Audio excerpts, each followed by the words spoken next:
எனக்கு வேற என்ன வேண்டும்? இந்த செல்வம், பேறு என்றால் செல்வம், கிடைத்தற்கரிய பொக்கிஷம். எடுத்த மனித பிறப்பு எய்தியதே முழுமை.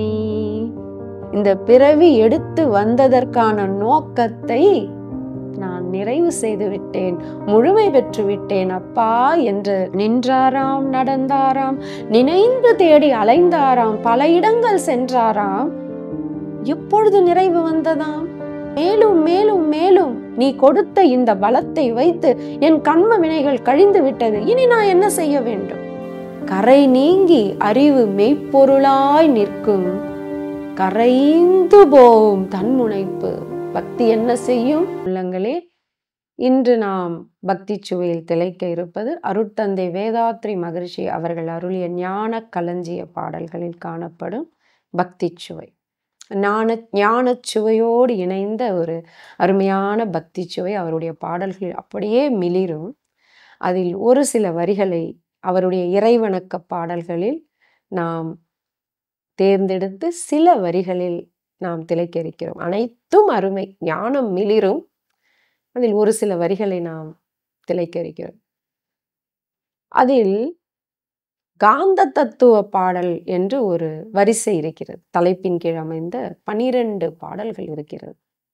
அதில் முதல் பாடலே நம்மை மிக ஒரு ஆழமான பக்திக்கு கொண்டு செல்லும். இன்ப ஊற்று என நிறைந்த இறைவா எனும் போதிலே ஏற்படும் ஓர் இன்பமதை எவ்வாறு சொல்லுவேன்? அப்படியே ஒரு தியான உணர்வுக்கு கொண்டு செல்லும். இறைவன் யார்? இன்ப ஊற்று.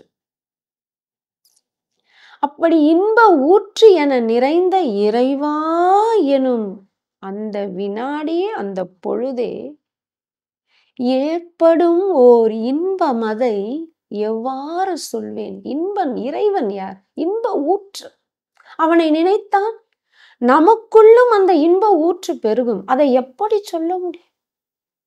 எவ்வாறு சொல்லுவேன் என்று முதல் வரியே நம்மை இறைவனின் ஆகிய இன்ப ஊற்றுக்குள் திளைக்க வைப்பார். அப்படி ஒவ்வொரு வரிகளும் அமிர்தமாக இருக்கும். இன்ப ஊற்றாய் நிறைந்த இறைவா, இது வேறொரு இறைவணக்க பாடல்.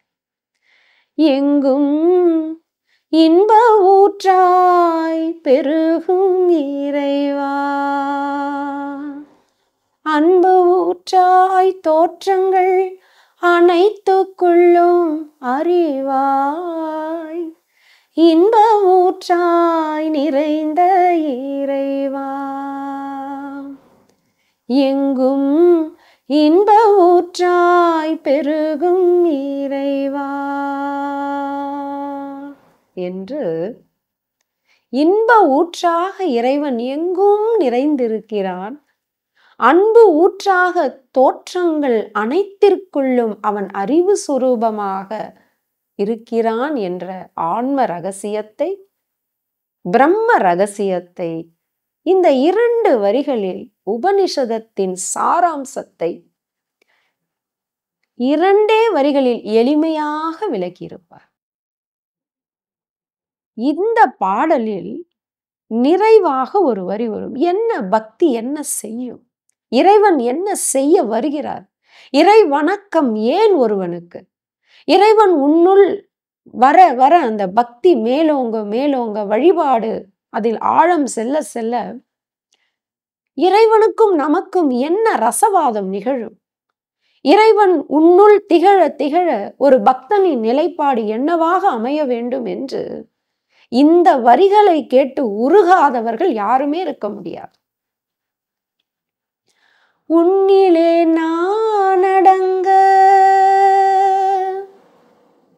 என்ன நடக்கிறது? இறைவா, உன்னில் நான் அடங்குகிறேன். உன்னிலே நான் அடங்க என்னுள்ளே நீ விளங்க, உனது தன்மை ஒளிர எனதுள்ளம் தூய்மை பெற்றேன். உன்னிலே நான் அடங்க, என்னுள்ளே நீ விளங்க, உனது தன்மை ஒளிர எனதுள்ளம் தூய்மை பெற்றேன். இன்னும் வேறென்ன வேண்டும் இப்பேறு பெற்ற பின்னர், எடுத்த மனித பிறப்பு எய்தியதே முழுமை. எடுத்த மனித பிறப்பு எய்தியதே முழுமை. மனித பிறப்பு எப்பொழுது முழுமை எய்தும்? என்ன சொல்கிறார்? நிறைவு, நம்முடைய நோக்கம், பிறவியின் நோக்கத்தின் நிறைவை இந்த 4 வரிகளில் உணர்த்துகிறார். பக்தி சுவையை கூட்டி என்ன நடக்கும்? ஒரு பக்தனுக்கும் இறைவனுக்கும் என்ன நடக்க வேண்டும்? இறைவனில் நாம் அடங்க வேண்டும். இது சரணாகதி. முழுமையாக இறைவனிடத்தில் நம்மை ஒப்படைத்து விடுவதே உன்னிலே நான் அடங்க, பிறகு என் உள்ளே நீ விளங்க. இதற்கு பிறகு நான் இல்லை இறைவா, முழுவதும் நீயே இருக்கிறாய் என்று இறைவனிடத்தில் நம்மை முழுமையாக ஒப்படைக்கும் பொழுது எல்லாம் வல்ல பரம்பொருள் நம்முள் முழுமையாக விளங்குவார். அப்ப என்ன நடக்கும்? நம்முள் இருக்கும் அனைத்து குற்றங்களும், சிறுமைகளும், தீமைகளும், அறியாமையும் அனைத்தும் அகன்று இறைவனின் தன்மை நமக்குள் தானாக ஒளிர ஆரம்பிக்கும். உனது தன்மை ஒளிர, அப்படி ஒளிர ஒளிர என்ன நடக்குமா? எனதுள்ளம் தூய்மை பெற்றேன். இந்த தூய்மை அடைவதுதான் ஆன்மா பிறப்பெடுத்து வந்ததற்கான நோக்கம். நம்மை தூய்மை செய்வதற்கு தான் மனித தேகம் எடுத்து இந்த ஆன்மா வந்திருக்கிறது. மனித தேகம் மட்டுமல்ல, ஒவ்வொரு பிறவியும் நாம் எடுத்து வந்ததற்கான நோக்கம் தூய்மை, தூய்மை, தூய்மை, தூய்மை. ஆன்ம தூய்மைதான் நம் பிறவியின் நோக்கம். ஆன்ம தூய்மை பெற்றால் நாம் பிரம்மம். கடவுள் யார்? மனிதன் யார்? கடவுள் பிளஸ் பதிவுகள், கர்ம வினைகள் இருந்தால் ஈக்குவல் டு மனிதன். மனிதனில் இருக்கின்ற கர்ம வினைகள் மைனஸ், ஆனால் அவன் கடவுள். அப்ப இந்த ஆன்மாவில் இருக்கின்ற பதிவுகள் எல்லாம் போய் உள்ளம் தூய்மை பெறுகிறது. இதுதான் இறைவன் நம்முள் விளங்கும் பொழுது நடக்கின்ற ரசவாதம் நடக்க வேண்டும். இதுதான் பக்தியினுடைய சக்தி. பக்தி என்ன செய்யும்? ஒருவனுக்கு உன் கர்ம வினைகளை எல்லாம் அகற்றும். உன்னிலே நான் அடங்க, என்னுள்ளே நீ விளங்க, உனது தன்மை ஒளிர எனது உள்ளம் தூய்மை பெற்றேன். இதை விட வேற என்னையா வேணும்? வந்த வேலையை நான் முடிச்சிட்டேனே, இன்னும் வேற என்ன வேண்டும் இப்பேறு பெற்ற பின்னர்?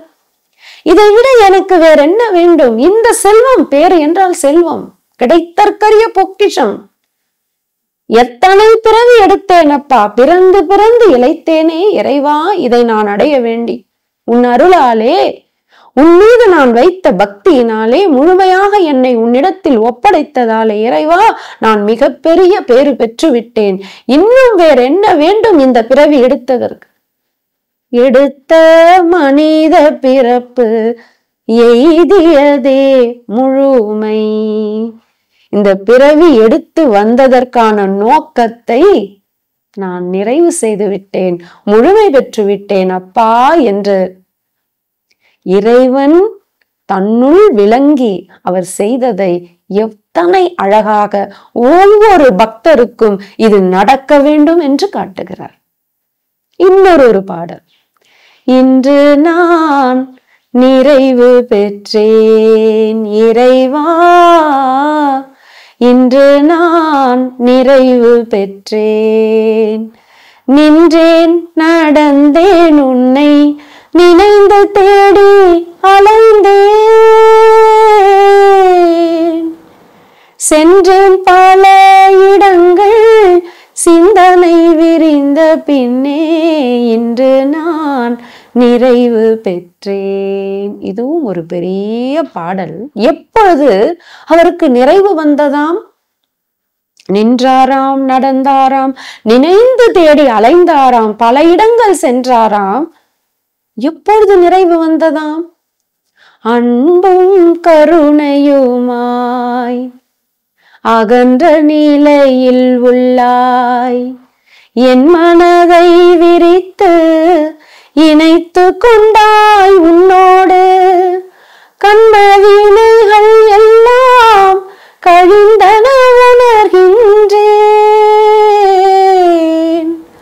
கண்மவினைகள் எல்லாம் கழிந்தன உணர்கின்றேன், உன்னை அறிந்து உய்ய, உன்னை அறிந்து உய்ய உலகோர்க்கு தொண்டு செய்வேன், இன்று நான் நிறைவு பெற்றேன். எத்தனையோ இடங்களை தேடி, இறைவனை தேடி அருட்தந்தை சென்றபோதும் அவருக்கு நிறைவு வரவில்லை. எப்பொழுது நிறைவு வந்ததா? இறைவா, நீ எப்படி இருக்கிறாய்? என்ன தன்மையோடு இருக்கிறாய்? அன்பும் கருணையுமாக அகன்ற நிலையில் உள்ளாய், என் மனதை விரித்து இணைத்து கொண்டாயப்பா உன்னோடு.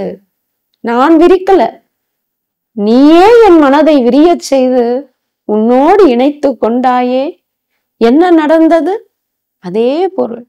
கண்ம வினைகள் எல்லாம் கழிந்தன உணர்கின்றேன். என்னுடைய எல்லா கண்ம வினைகளும் கழிந்து விட்டதப்பா. எங்கேயாவது ஐயா ஏதாவது சம்பிரதாயம், சடங்கு, கோயில், தீர்த்த யாத்திரை, நம்ம எதையெல்லாம் இந்த மக்கள் நம்புகிறார்களோ, எந்த மகானாவது அந்த நம்பிக்கையில் எழுதியிருக்கிறார்களா? அவர்கள் தானே நமக்கு முன்னுதாரணம், ஐடியல் அவர்கள் தானே. அவர்கள் என்ன சொல்கிறார்கள்?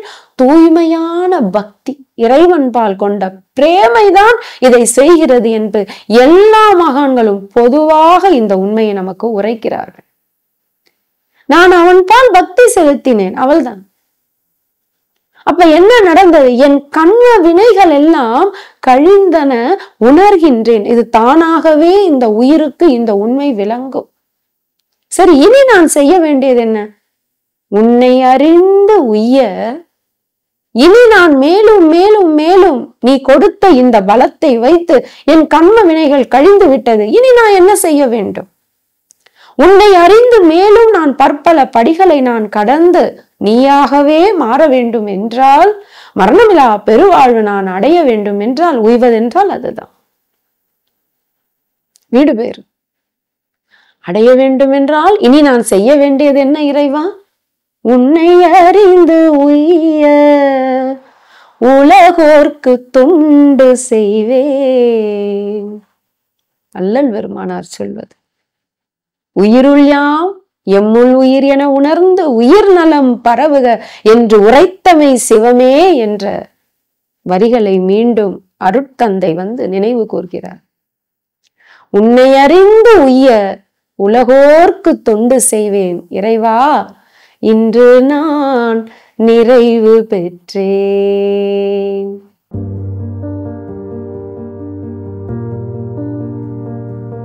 தொடர்ந்து அம்மா அவர்களின் பதிவுகளை பெற இந்த யூடியூப் சேனலை சப்ஸ்கிரைப் செய்யவும். மேலும் விவரங்களுக்கும் அம்மா அவர்களின் நேரடி மற்றும் இணைய வழி வகுப்புகளில் கலந்து கொள்ளவும் டிஸ்கிரிப்ஷனில் உள்ள எண்ணை தொடர்பு கொள்ளவும்.